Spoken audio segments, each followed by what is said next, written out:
नित्यानन्दाय स्वागतं जीवन्मुक्तिप्रदं देवं क्षमापूर्णं जगद्गुरुं वन्दे परमहंसाख्यं नित्यानन्दाय स्वागतम् आनन्दानुभवास्वादं सर्वरोगनिवारकं वन्दे पापविनाशक्तं नित्यानन्दाय स्वागतम् आनन्दानुभव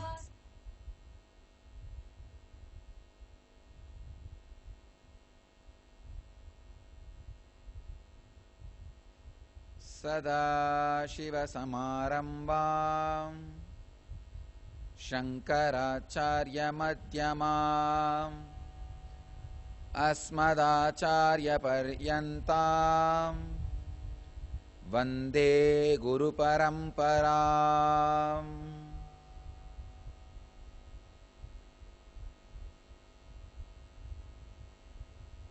I welcome you all with my love and respects.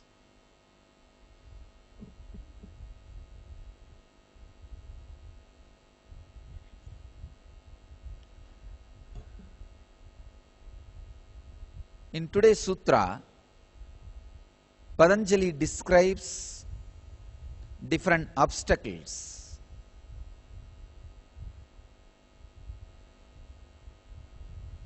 You may think why such an elaborate description about obstacles are required.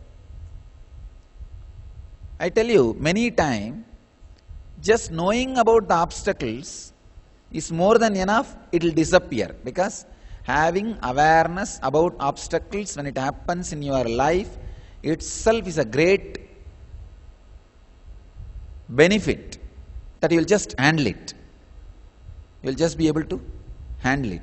Just having a clear awareness that these are the possible obstacles. These are the possibility.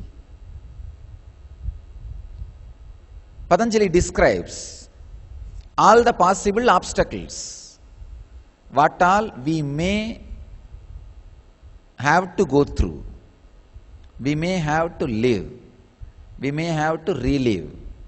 It is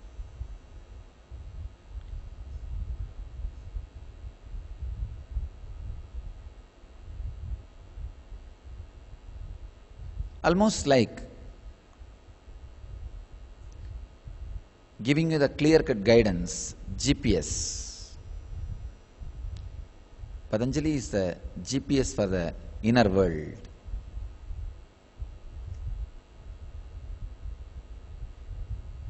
Let's enter into today's sutra. Avidya, asmita, raga, dvesha, abhiniveshaha, kleshaha. How Vivekananda translates this sutra, let's see. The pain-bearing obstructions are ignorance, egoity, attachment, aversion, and clinging to life. Swami Prabhavananda translates as, these obstacles, the causes of man's sufferings, are ignorance, egoism, attachment, aversion, and the desire to cling to life.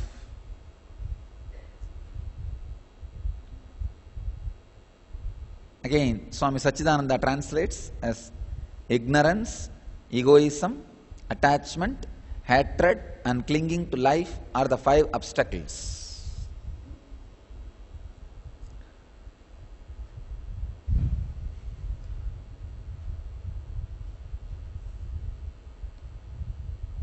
Many times people tell me, everybody knows about obstacles, what is there, Swamiji? You give directly solution. I say, no. If you know about obstacles, that is solution. Knowing about the obstacles is solution. If you need something called solution independently, be very clear you do not know about the obstacle. Because when you have intelligence about any obstacle, see, the intelligence about the obstacle includes the way in which you need to go through the obstacle. It is not just information. Here,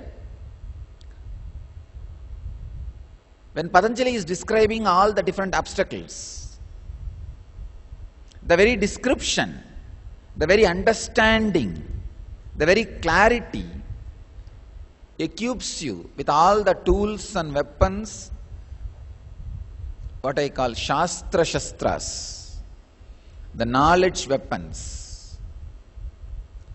So naturally, you will be able to handle it, live through when it happens in you.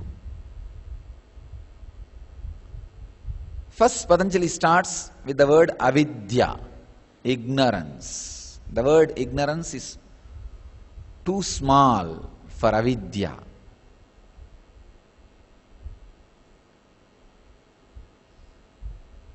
Avidya means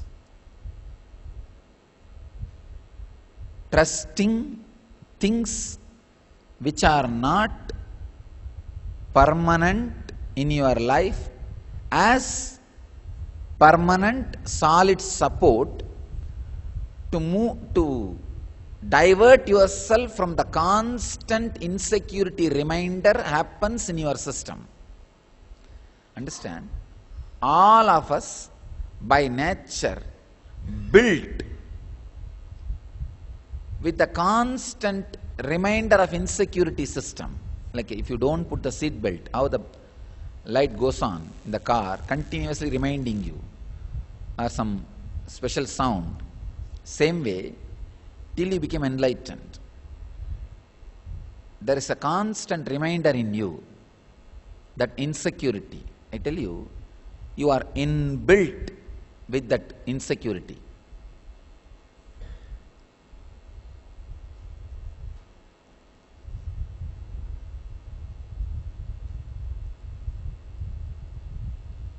When you try to divert yourself from that constant reminder using something which is very impermanent,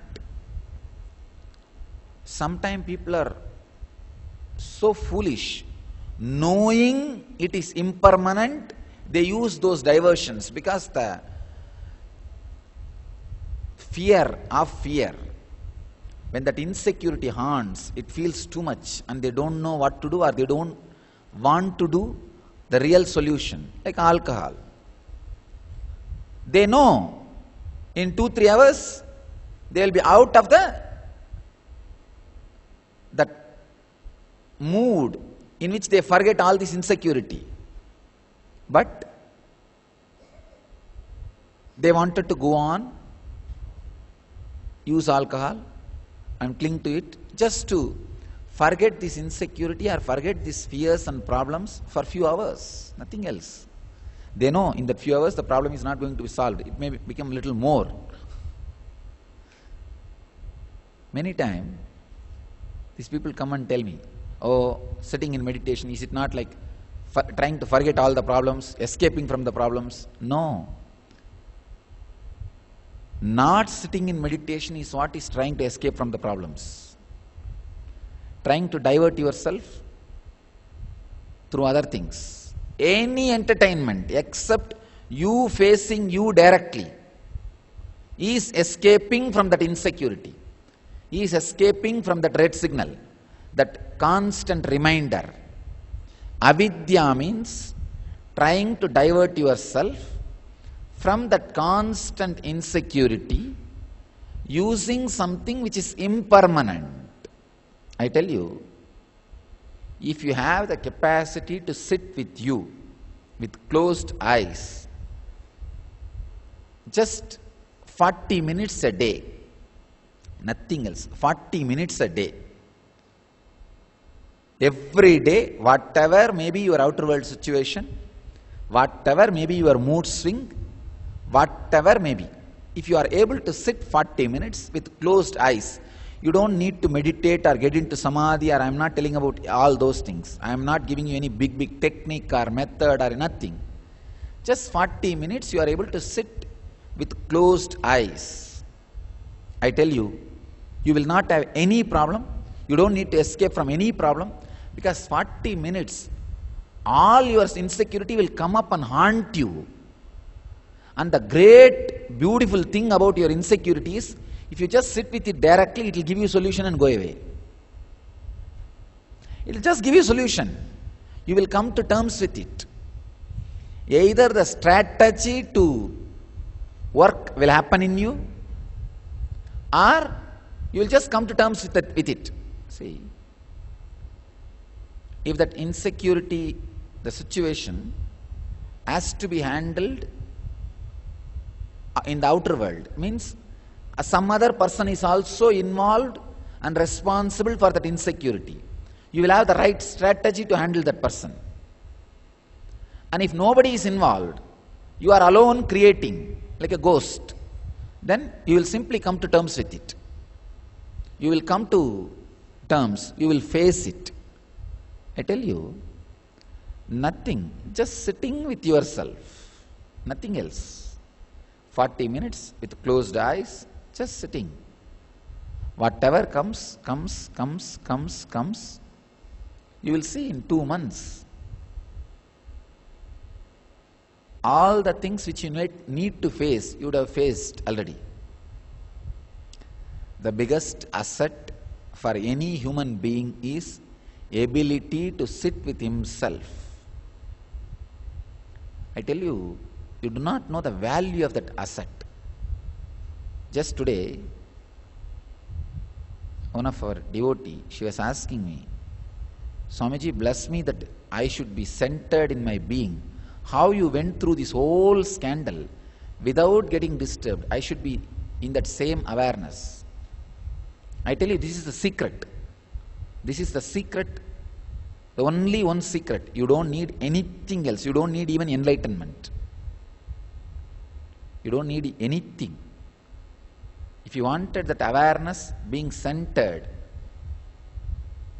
in the Sthita Prajna, means the unshakable, immovable joy, the consciousness of Jivan Mukti. Nothing else is required. Just have this one capacity, the ability to sit with yourself at least 40 minutes every day. Nothing else. Because when you sit, 40 minutes is too much time for your bio-memory to keep quiet or move away from you or hide from you. See, because constantly you are trying to engage yourself in some entertainment, you are trying to say no to your bio-memory, the insecurity, whatever is inside, that insecurity also slowly starts saying no to you. Sitting with you 40 minutes, simply you come to terms with it. 40 minutes you cannot suppress. See, it's like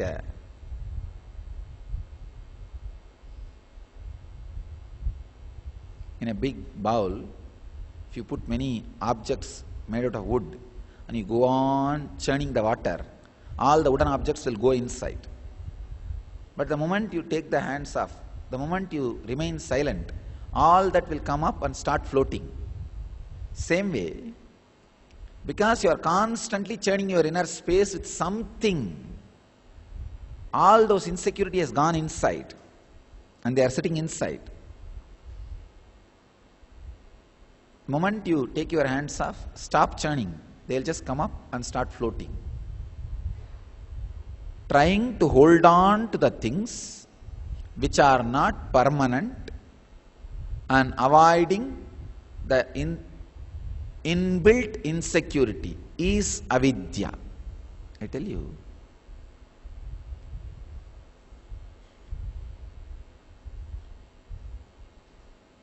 Ramakrishna describes avidya as kamini kanchana, means the lust and wealth. I tell you an important avidya, personality built on name and fame.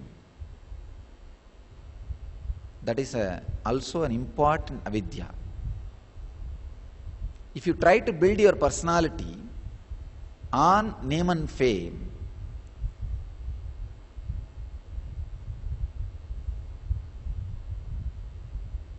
especially in the age of communication, you will create the possibility for the greatest suffering.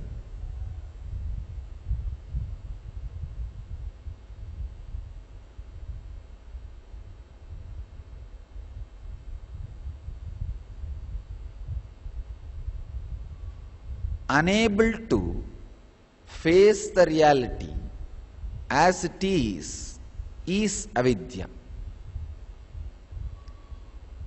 Building the personality on false things is avidya. The Master's presence removes all the entertainments from you and suddenly puts you into the higher reality, reminds you of the possibility to exist in higher reality, teaches you the extraordinary way of existence, extraordinary way to exist.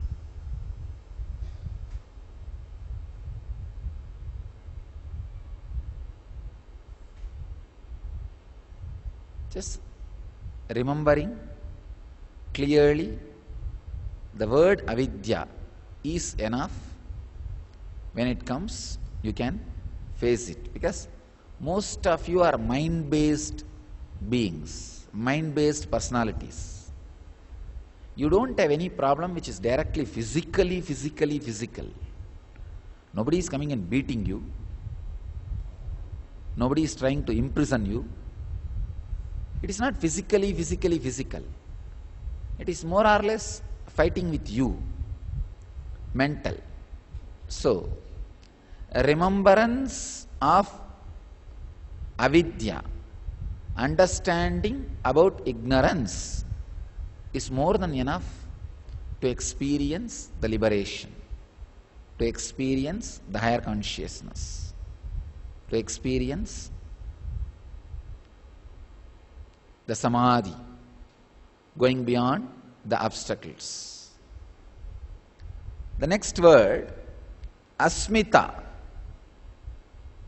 ahankara. They translate this asmita as ahankara. Vivekananda translates as egoity. Sachidananda translates as egoism. Prabhavananda translates as egoism. I'll translate as sense of I-ness mixed with the things which are not really I.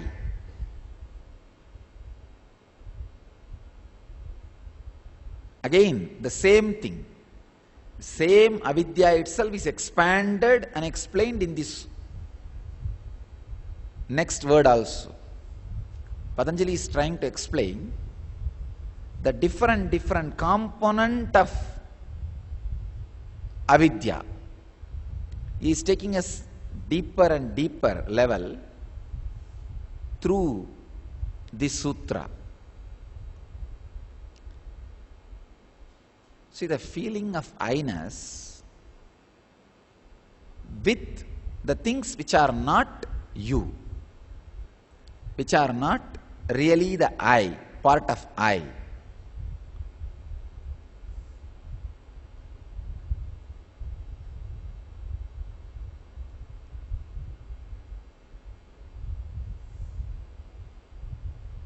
How to segregate the I-ness from the things which are not really I? The vidarka, the trust with some higher energy, or the trust on something which is not you, on even a single stone is enough, nothing else, just a single stone. Just vidarka on a stone, deep trust on a stone, or on a deity, or on some concept, or on a god, or with some guru, will completely purify you, will liberate you from this identification of I-ness with the things which are not I. Please understand. One day, one of my ashramites asked, Swamiji, why do you go to the temple every day morning so religiously? We all know you did prana pratishtha. You put that energy. But every day so religiously you go and bow down and do pradakshina and do namaskar and come.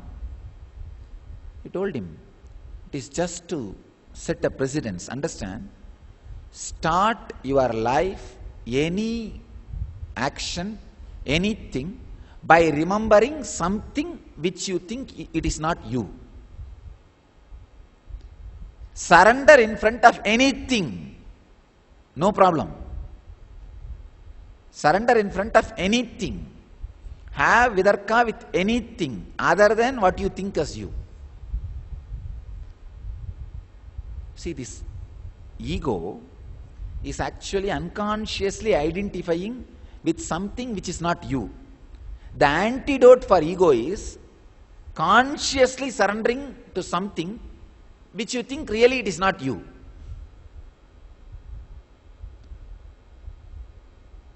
It may feel very funny. The ego and vidarka are completely opposite to each other. Ego is unconscious identification with something which is not you. Vidarka is consciously identifying with something which is not you. When you consciously identify, all the unconscious identification starts falling. It just starts it is slowly moving away from you. And simply you will surrender into it. You will relax into it. I tell you, the power of feeling connection with God or Guru or even a stone, the ability to feel connected with a stone or God or anything is ability to make things sacred. If you have learned to make a stone sacred, you will simply be able to make yourself sacred.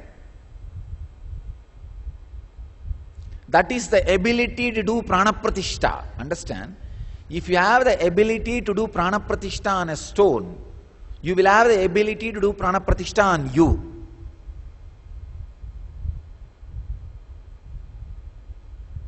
It's a very powerful truth, very important truth.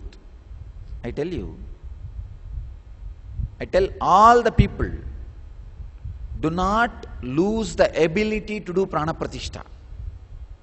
Ability to establish sacredness on something. Ability to surrender to something. The other day I was talking to some of the ashramites. Swamiji, do you have anything to tell the people who had a strong feeling connection with you and now lost it? I have only one thing to tell them. Please understand, if you miss me, nothing wrong. But don't miss the ability to have the deep vidarka, the feeling connection. Catch some other master or God or a deity and have the deep, strong feeling connection. Don't miss it. That's the greatest thing can happen to a human being. I tell you, that feeling connection, how much it elevates you. It is just nothing but a rope bridge between you and Shambhala, the plane of enlightened beings. It is just a thin rope bridge. The feeling connection with anything. For some reason, if you are not able to have that with me, it's okay, no problem, don't worry. Nothing is lost. If you are not able to have with me, nothing, you are not lost anything. But don't stop having that feeling connection. Catch some other guru, some other master, some other God, or at least a stone in your house, a deity in your house. Build that feeling connection. Build that deep trust. Because in this whole drama, that feeling connection is important. neither the information about me, nor the facts or truths or ideas or concepts you carry about me. The important is that strong feeling connection. Build that feeling connection with somebody, with some master, some guru, some deity. You will not lose anything in your life. You will have that ultimate in your life, and that possibility for ultimate is open. I wanted to share with you an important incident happened during my Parivrajaka. I think I would have shared with you already. Once when I was traveling in the central India, under a tree there was a stone. I was feeling like relaxing. So I put my head on that stone and sleeping. Suddenly in 2-3 hours, one farmer was almost about to hit me, shouting. I woke up and I saw he's just burning and boiling. I couldn't understand why. He said, because you are a sadhu, I am not hitting you, I am leaving you. Move away. I didn't understand. I thought maybe it is his land. Even then, usually North India people don't abuse sadhus. North India, they have a great respect for sadhus. I couldn't understand why he is so angry. Then he said, that stone on which I put my head, that is his Shiva. He worships that stone as a Shiva every day. And the surprising thing is, that fellow was sleeping in his house. He had a dream. He had some feeling, some telepathy message kind of a thing, that he has to protect his deity. Ran and came. And he saw, I am putting my head on it and sleeping. The moment I understood, I apologized to him. So sorry, please forgive me. I didn't know it's the deity you worship. Anyhow, I moved. Then he did whatever he needed to do as a parigara. And he continued, just left it. I stayed in that village for a few more days. Something else happened. That is the most funny thing. After a few days, one Westerner and his Indian guide, both of them came to that village. They came to know about this guy worshipping that stone as a deity. And they saw this guy is doing all puja sincerely, very sincerely. And that guide, Indian guide, he wanted to show some Indian sadhus to him, that Westerner. So he brought that Westerner to me. I was staying in that nearby there was a small temple. I was staying there. He brought that Westerner to me and he introduced me to him and he to me. So I told this incident just to tell that Westerner about that Indian culture and tradition. See, that ordinary villager who is worshipping that small stone is able to have telepathy message with that stone. I just put my head and slept on that stone, and this guy rushes, gets a dream and vision in his bed and rushes here to move me out of the stone. He was shocked. He was shocked. Anyhow, he wanted to go and meet that guy again. So both of them went. I also went just to see the fun. When this Westerner went and asked that farmer who was worshipping the deity, asked about that incident, he described the same way as I described. Like he was sleeping in the noon time, he was having a nap and he had a vision.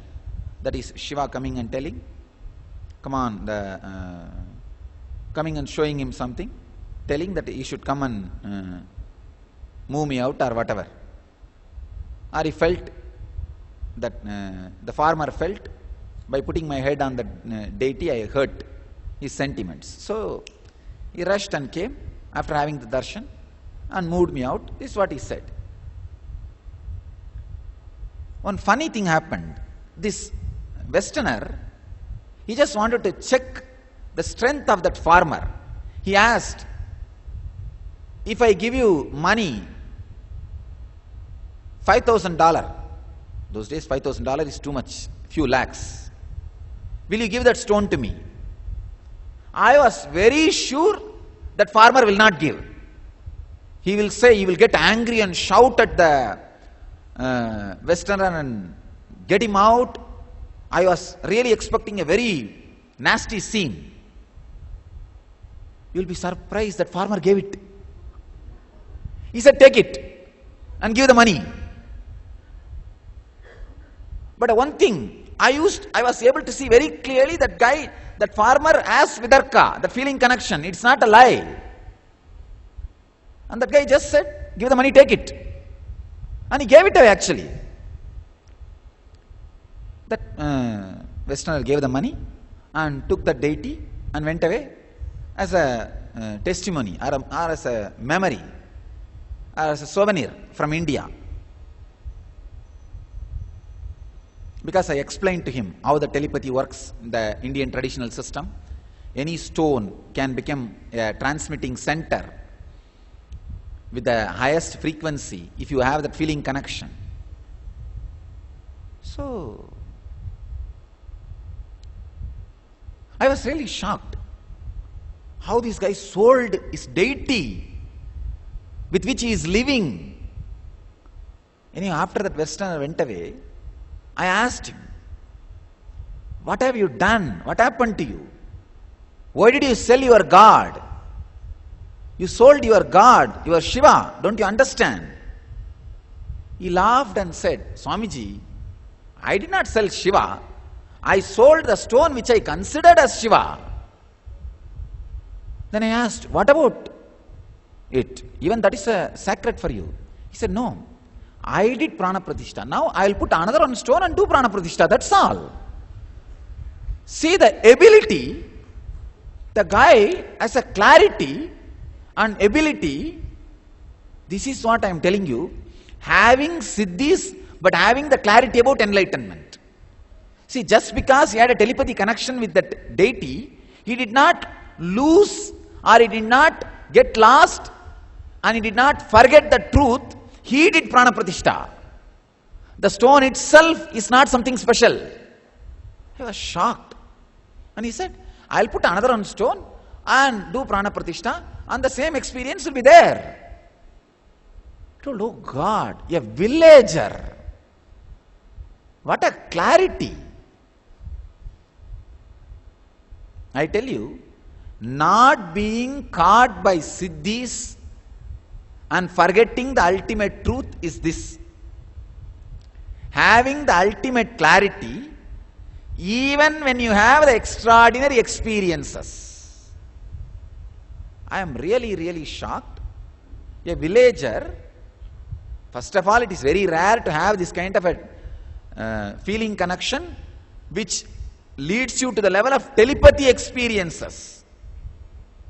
But having this connection, having the telepathy experience, above all having the clarity, I put it. So I'll get another one stone and do Prana Pratishtha. The God will be there. He says, the ability to do Prana Pratishtha is in me.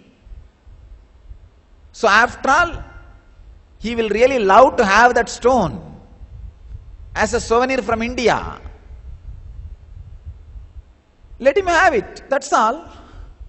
And with that money, I will build a new temple for the new deity which I am going to put. And this guy really built. He built it. I will trace it actually. Now I am able to trace all the places. Now I am sitting and doing the tracking of all the Parivrajaka Yatra places I went. Because there is so much of controversy about my Parivrajaka, I wanted to give a clear picture. I am coming up with a clear picture, and from my memory, I am trying to pick up all the files. Maybe in some places where I travelled in train with ticket, when devotees give, we will be able to trace back some of the records. I wanted to rebuild that whole Parivrajaka time with as much evidence as possible. Because now everything about my life is legal. I will have to provide evidence.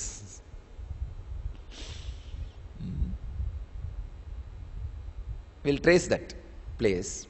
That guy really built a small temple, not big, small temple, with a new deity. And he did Prana Pratishtha.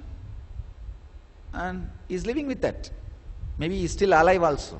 We don't know. If we trace it, we will be able to get him. Understand, the ability to do Prana Pratishtha should not be lost. The ability to do Prana Pratishtha is antidote for egoism. Egoism means feeling connection, associating yourself with things which are not you unconsciously. Devotion means feeling connected to things which are not you consciously. When you consciously feel connected, that thing which is not you becomes you. Because in underground, underlying, deep down, you are everything. In a different plane, it is you who is everything. And the ego and devotion. Devotion is a direct antidote, means feeling connection is a direct antidote to egoism. That is why I insist. This farmer, see, you can learn a beautiful lesson from this guy. He did Prana Pratishtha. He put that as a deity and started worshipping. But his feeling connection is so strong, he is able to have telepathy experience. Even after having the telepathy experience with the deity, he is not caught with the deity. He still has a clarity. I can do the same with another one stone. That is what I say, going beyond form. Going beyond form does not mean dumping my form. The ability to create the same feeling connection with another one form. If you have the ability to create the same feeling connection with another one form, if you dump my form, it's perfect, nothing wrong. If you have the ability to have that same feeling connection with another one form or formlessness, then if you dump my form, it's perfect, nothing wrong. You are free from it. But by dumping my form, if you have lost the ability to have that feeling connection, one of the important channel in your life is locked, sealed. One of the great possibility is lost.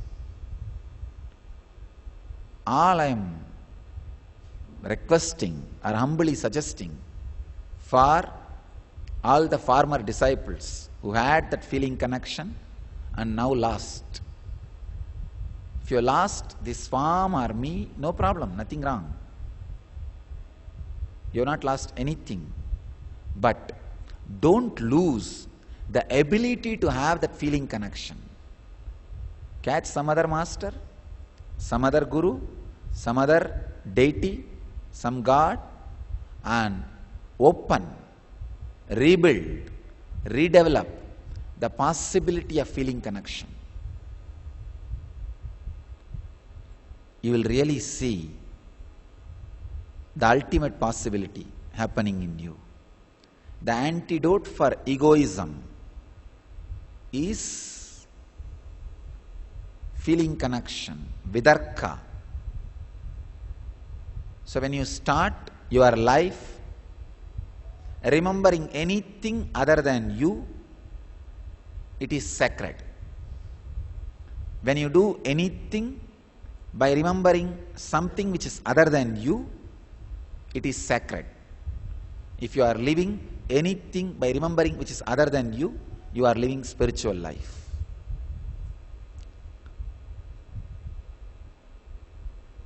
Next obstacle, Patanjali is describing here, Raha.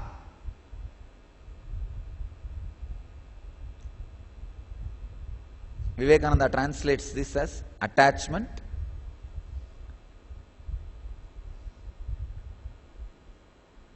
Prabhavananda translates this word again as attachment. Sachidananda also translates again as attachment.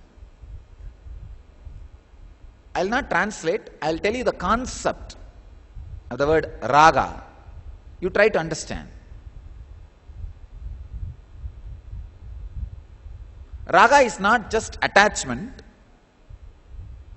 the reaction of attachment. Reaction of attachment is feeling bound, and the hatred which comes because you are feeling bound is raga. Just the pure attachment will never bring any problem to you.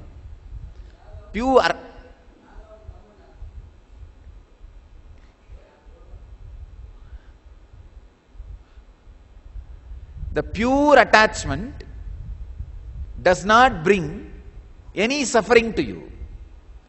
But the reaction to the pure attachment, feeling bound, and the hatred which happens in you because of that feeling bound, that bound or being slave. The reaction to the raga, reaction to the attachment is raga. And one more thing, your inner space is so intelligent, the moment you have the attachment, the reactions of attachment will start happening in you. That is why all your relationship is love-hatred relationship. I call that intimate enemy. All the people with whom you are intimate, they are intimate enemies. The moment you have attachment, the other side of you immediately feels, oh God, now I am attached. I don't know how this fellow is going to reciprocate or respond to it. And how am I going to handle if that fellow is not responding as I want? How am I going to handle even if he responds as I want? Already the calculation has started. The reaction of attachment is raga, not directly attachment. The pure attachment does not bring any suffering because it does not sit and calculate. The reaction to the attachment are your own calculations about the attachment. That is what is raga. That is what is a big obstacle in the spiritual progress or peaceful life or samadhi. A small story. One man is in deathbed, asked his wife that she should be truthful to him and marry his friend after his death. She said, that is okay, I'll marry him, but you always told me you hate him, even though he is your friend. Why do you want me to marry him? He said, yes, I hate him, that is why I wanted you to marry him.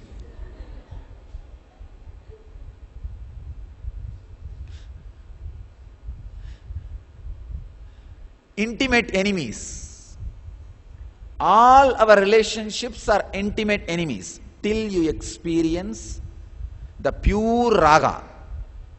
Pure raga will not have any repenting feelings, will not expect that you are supposed to react and respond in such a way for the love shown. The pure raga is like a river, only flows, never comes back.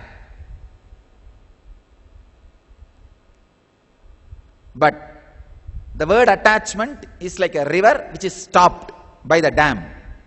When the river is stopped by the dam, for a few meters it comes back. Because it is stopped, the speed with which it went, and it stopped and it comes back. So raga cannot be exactly translated by the word attachment. Its reaction of attachment is raga. When the pure attachment flows and the logic dam is built, which starts calculating. You see, pure attachment is almost like a falling into the abyss. One more small story. One guy fell from the 3rd floor and lying on the ground with multiple fracture. The friend rushed and asked, "Did the falling hurt you?" He said, "No, the stopping has really hurt me, not the falling.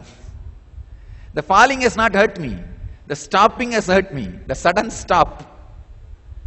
Without stopping, if you are just falling, it is flying. It is floating. That does not hurt you." Understand? The pure raga, the pure flow of desires does not attach you, does not disturb you, does not bring suffering. But your logical calculation about that flow, if you can flow without logical calculation, you are living enlightenment. The day you put the logical dam for the pure flow, your honeymoon ends. That is why the word moon, not sun. The pure flow of your being with anything does not bind you, bring suffering. It is not attachment. You cannot suffer from it. It's your logical calculation.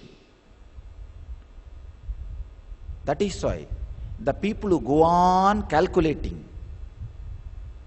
are almost always a failure in relationship. In relationships, they are big failure. One lady goes to the doctor, and after the checkup, doctor says, "You have only 6 months to live." She is shocked, started crying. 6 months, too short time. Please give some solution. Doctor says, "All right, marry an accountant." She says, "Oh, that will make my life long. I'll become all right." He says, "No, it will look very long."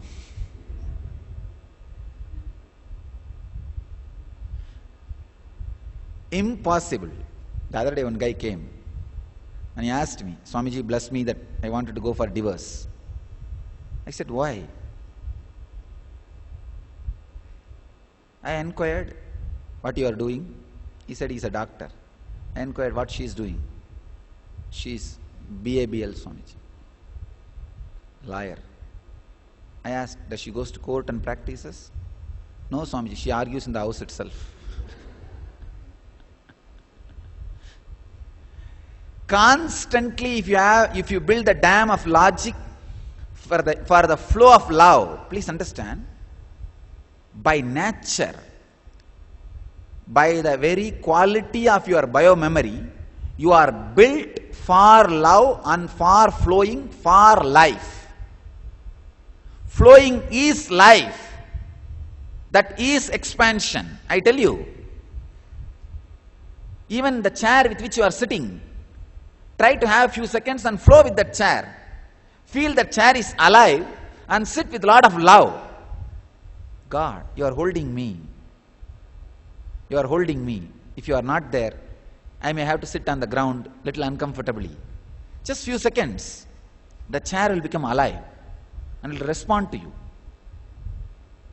It will respond to you. I tell you, really it does miracles. Really, 2-3 times it happened in my own life. My car, which I used for last 8 years, I call that as Nandi. At least 2 times, we have very clear evidence, ran without petrol or diesel, without fuel, for 30 kilometers. Completely empty. Still I am not able to understand how that guy ran 30 kilometers till the next petrol bunk. In the next petrol bunk, it stopped. Still I can't understand. But I always treat that car in a very loving way. When I get into that car and sit, I just feel I am sitting on a living energy. Just I'll touch with very loving way. Nothing else. Your flow can make anything alive. In Yogananda's life, there is a beautiful incident. He had a rose plant in his bedroom near the window. Every day he will just go and stand near that plant and tell the plant, I'll take care of you. You don't need to have a self-defense mechanism that taunts. You don't need to protect yourself. And very beautifully, one of his close disciples who was taking care of him, she writes in her reminiscence, just in 3 weeks, that plant dropped all the thorns. It was giving only flowers, no thorns. It just dropped. She writes, I know because I am around him, I am taking care of him, I am serving him. I know how deep, secure feeling I feel around him. I know that secure feeling, but I can't understand. A plant can feel that security and drop that thorns, literally, physically. The life can make everything alive. The moment you put the logical bridge, calculation bridge, everything will become dead. So, raga is not exactly attachment. The word attachment is not the right word, right translation. Because the pure raga does not bind you. It is never an obstacle for enlightenment. I tell you, I had a pure raga with millions of people. Few people have, conspired or did whatever they want to do. But still I am very clear. My raga towards them is not disappeared. It is there. Because I never expected that they should not do anything wrong to me. If I had that expectation, they should not do something to me, they should do only this. If I had the calculation how they should behave, now my raga will disappear. But my raga has not disappeared. Still, when I remember the people who cherish enmity towards me, I don't have any problem. There is no problem. The raga itself, the pure attachment or desire itself is not a problem. Your calculations about the desire, your profit loss statement about the desire, the moment you try to have utility value out of the desires. For example, your love flows, your simple desire flows, your simple attachment flows towards some direction. Then you have your notebook. If this flows in this direction, this many kilometers, what will happen with this guy, with this situation, with this place? Will it bring suffering? Will it bring joy? Will it bring this? Will it bring that? Will it bring wealth? Will it bring name and fame? Will it bring this, that? That calculation, that is what I call dam. Then this river goes and hits the dam, comes back. What happens in the dam is attachment. That is suffering. The reaction to your pure flow is obstacle for enlightenment, not the flow itself. We need to have a clear understanding about the love, flow, desire, attachment and all these words, because wrong understanding about all these words can bring suffering to you. Understand? In the country law, if a wrong interpretation is given to one word, that can bring suffering to a person. Same way, in the cosmic law, if the wrong interpretation is given to a word, it can bring inner suffering to you. Wrong interpretation of the word in the country law can put you in prison in the outer world. Wrong interpretation in the cosmic law, one word in the cosmic law can put you in the internal prison. Many of us suffer in the internal prison. So this is the cosmic law. Have the right interpretation, the right understanding.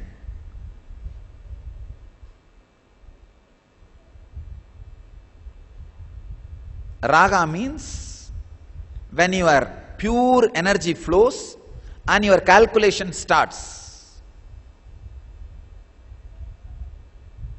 The celebrity's personal life or the love life is always failure, because everything in their life they calculate. If I live with this guy, what will be the effect and side effect? If I marry this guy, what will be the effect and side effect? If I am with this guy, what will be the effect and side effect? The flow is stopped with the logic. When you bring some other utility value into the flow, it is a failure. That moment it ends. Continuously I am seeing. In any field, the moment you start the calculation, the utility value of this flow gone, over. It's over.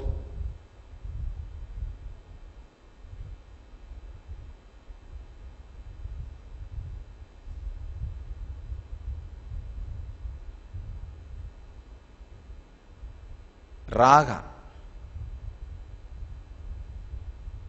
The pure raga leads you to enlightenment, but the reaction to the raga, if you start having calculations about the raga, that is what is abstractly.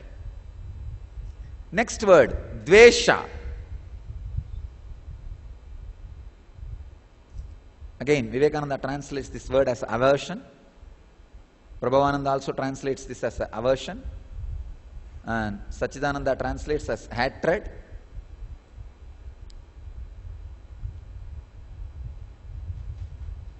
Maybe I will translate this as repulsion. That can be the much better word.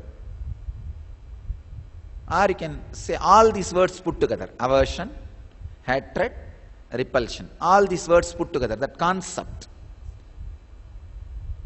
is dvesha.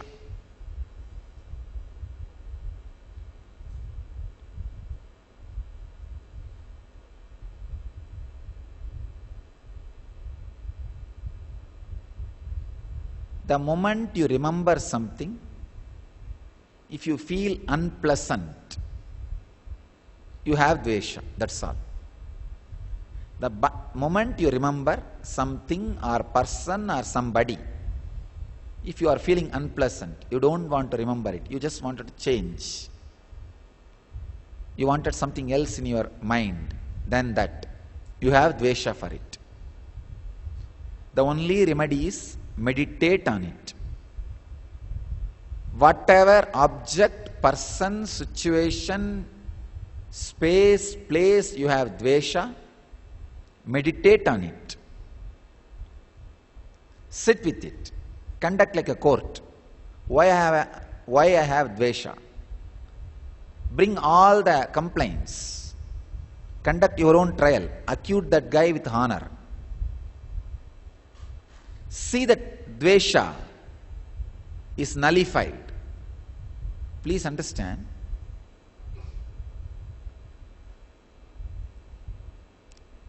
Cherishing dvesha in the inner space is such big bondage for you, not for anybody else. Not for anybody else. It's for you.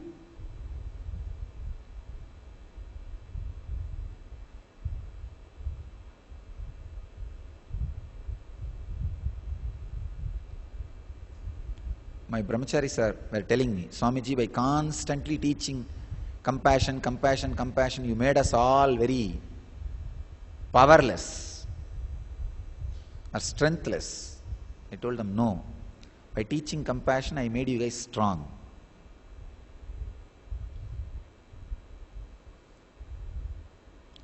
The real strength is the internal stability, not being shaken by anything internally, not being moved by anything internally. The dvesha may bring outer world success, but will never be able to let you live in a relaxed way. My description about life is totally different from the description you learn from your universities, college, friends, subordinates, colleagues and higher authorities, or from the so-called society. I tell you, society is nothing but bunch,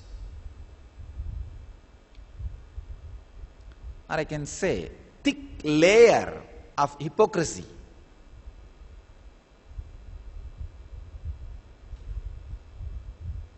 It is just hypocrisy constantly justified as morality. That's a funny thing. I really was surprised who all have started teaching morality to me in this scandal.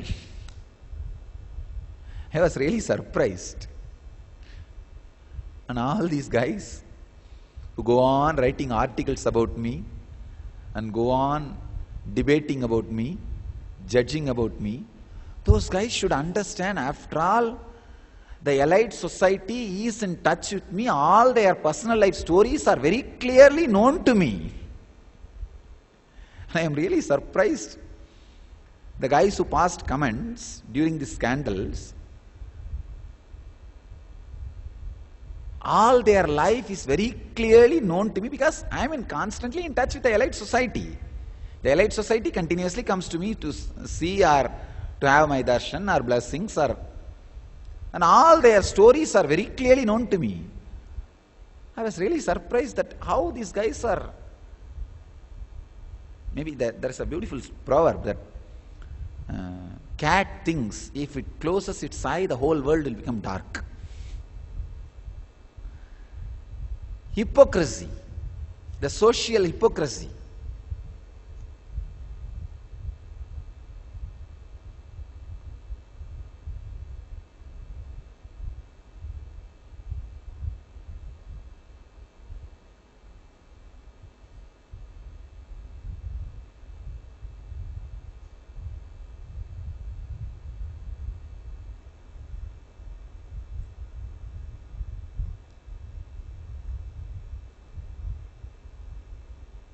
When you have no reason but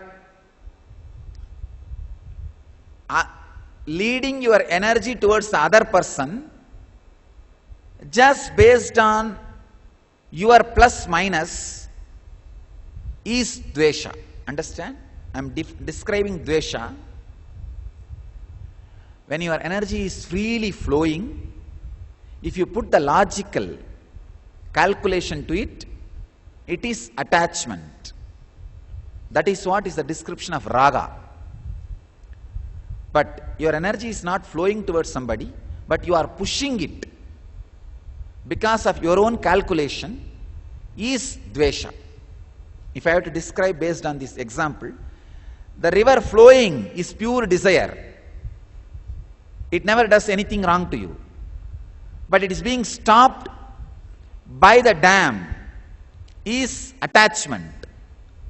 That is the reaction of raga. That is what is attachment. The dam is logic. What happens in the dam, that going and coming back, that is what is attachment. And pumping the water again uphill for some reason, your own calculation, is dvesha. Means forcing yourself and pushing your energy towards somebody, even though you don't like it, just thinking that you will have something which you wanted out of it, is dvesha. See, dvesha is never your nature. Your nervous system is not built for dvesha. Your brain is hardwired for God experience. But unfortunately, it is softwared with dog experience. You can see very clearly, whenever dvesha spreads in your body, you don't feel pleasant. It's not a pleasant experience. But you feel there is a utility. If dvesha flows in my system, I will have this. For the sake of utility, letting the energy to flow in your system forcibly towards somebody or person with the calculation is dvesha. Free flow of the river is raga. The logical calculation is the dam, and the reaction happens in the dam, means the water going and hitting the dam and getting back is attachment. And the water being pumped to the uphill by force is dvesha. Next word, abhiniveshaha, kleshaha. Next two words. They are really powerful words. Let us understand these next two words in the next session, because I don't want to quickly finish it. It's a very beautiful word.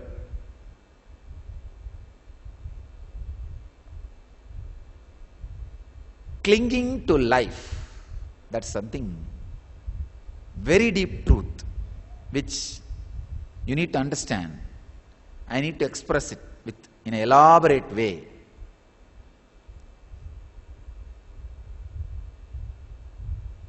Not even one moment I suffered in the prison because there is no clinging to life.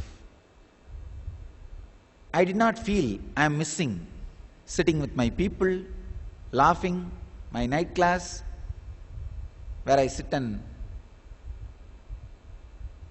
laugh or chit-chat or talk to all my ashramites, or this so-called throne, or nothing.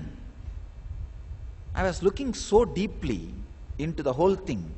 I am reminding myself continuously, hey, you are in prison, you are supposed to suffer, what are you doing? But there is no suffering. I had so much of gratitude for my own body and mind. Oh God, what a body. For 8 years, these guys have pampered me with so much of service and taking care. But within a day, I have to lie down on the ground without even a pillow or bedsheet. Not once the body complained. It's just 8 feet by 4 feet cell. Very difficult to hold my 6 foot frame. The problem is, I am not only 6 foot. When I relax into samadhi, I just feel that I am at least 10-12 feet. So I always have to wind myself up. When I was lying down in the prison, the officers asked me, why are you continuously shrinking, you Swamiji? But I can't tell them. If I stretch my body 6 foot, I feel it is 14 to 15 feet. So I feel that I am hitting the wall. Even now, the people who live around me, they know. When I enter any door, I'll stand for a second and measure the door with my eyes and then walk. Because I constantly feel I am in a big balloon. Being in samadhi, you will feel that you are in a big balloon. And you do not know exactly the measurements. Even if you unclutch few days continuously, when you fall into the Anandagandha, you will feel you are expanded. You will just feel you are more than what you are. So you will feel that your breathing space also is you. There is a distance you can smell. Usually, normal man can smell for around 4 to 5 feet. So you will feel that breathing distance also is you. So suddenly I have to be in a 8 by 4 cell, but not even once body has had any complaint. In the same way the mind, not one complaint. The clinging to life was not there. You need to understand the clinging to life. Clinging to life happens if you don't live deeply now. I am telling you very clearly, I don't repent for anything. If today my body is taken away, I am very clear I lived happily. Nothing, I have not lost anything. I lived with this body and mind the maximum thing I can live, maximum way I can live. The best way I can exist.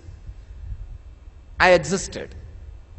So there is no repentance about the life. Because there is no repentance about the life, there is no clinging to life. Because there is no clinging to life, no need to take revenge on anybody. So, not clinging to life is one of the most sacred quality to enjoy life. To enjoy life. Not having the external furnitures in your inner space is what I describe as not clinging to life. With whatever you are living, let that not live in you. Let that not be in your inner space. When you close your eyes, you should not be able to visualize clearly your living room and bedroom and the people with whom you are living.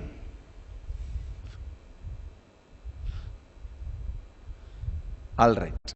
We will understand this word. Abhiniveshaha kleshaha. In the next session. Because